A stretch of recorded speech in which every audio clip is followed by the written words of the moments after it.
So meron tayong gagawin, Ford Falcon. Palit tayo ng kanyang head unit.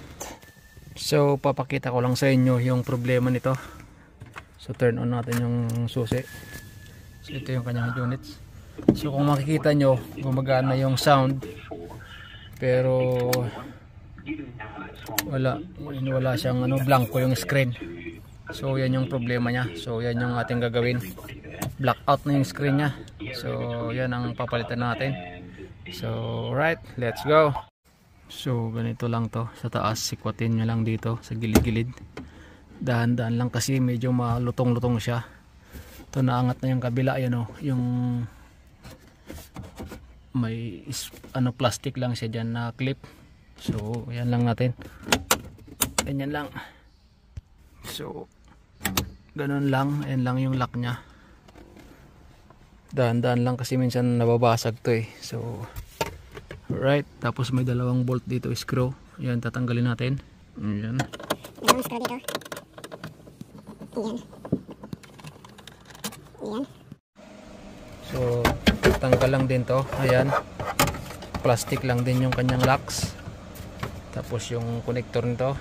So natanggal na natin yung mga bolt doon sa ilalim na 4. Ayan.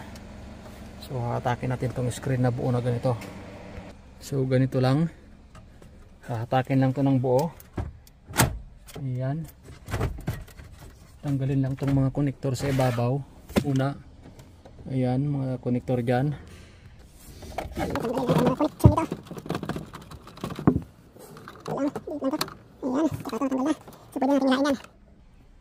Wag lang dalawa dyan. Ayan, ganoon lang siya. Simple mga boss. Ayan. Kasi ito, yan, nakapermi siya dito. So yan yung ipapasok dyan. Kaya nga pagbalik nyo dapat diretso kasi para sakto yung mga connector dito, yung pin. Alright, so ito na yung ating screen na buo. Ayan. So tatanggalin na natin yan para palitan na natin. So ito lang, tanggal lang ng screw dito.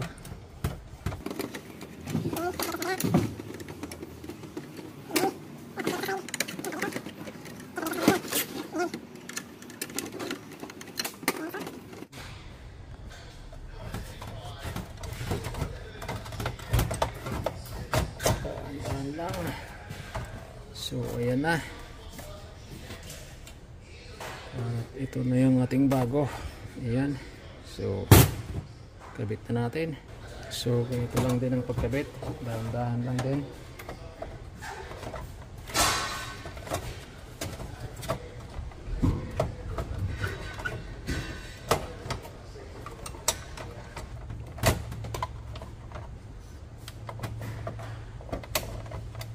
Got in the new one? Yeah, that's the new one.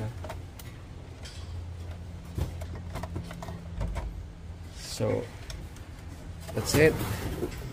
So babalik na lang natin yung mga bolts niya ngayon. So ayan, ibalik na lang natin yung mga bolts. Ingat lang para hindi mabasag, para hindi tayo magbayad. Ayan. Ayan. Right.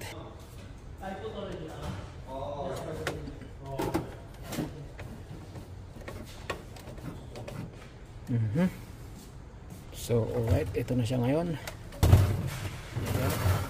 Secure na natin tong connector dito sa likod. Ayan. So kabit na lang natin ngayon. So let's go. So ibalik na natin.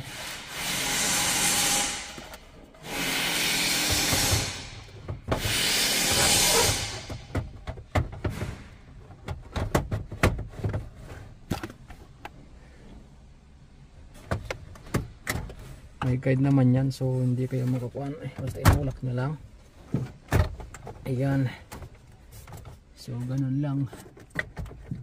Tapos wala na. Bolt na lang ulit. Alright. Ayan. Ayan. Okay. Kabit na lang natin yung mga wirings na yun. May sa ilalim. Saka dito sa ibabaw. yung dalawang wiring niya. Alright.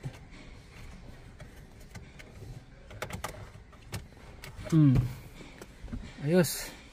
Ayun, so kung makikita nyo ngayon ay meron na siyang screen ngayon, hindi katulad dati. Yun.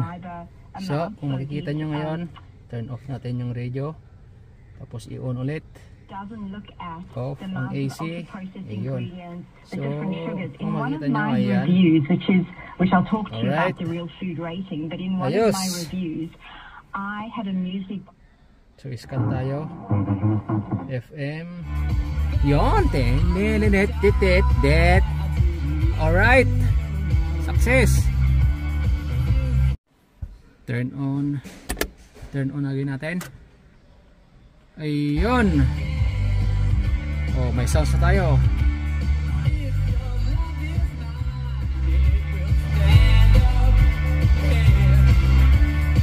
Alright. Ayos na. So ayan na yung ginawa natin. Alright. Ford Falcon 2012. So ito na mga boss. Ayan yung ating ginawa. Okay na. Ayan. So switch on natin. Ayan. Turn off. Alright. Okay. So ganoon lang mga boss yung ating kuhan. So yan ang mga boss yung ating konting vlog na naman. Ayan, Ford Falcon 2012 XR6. Palit tayo ng kanyang screen. So okay na yung ating ginawa.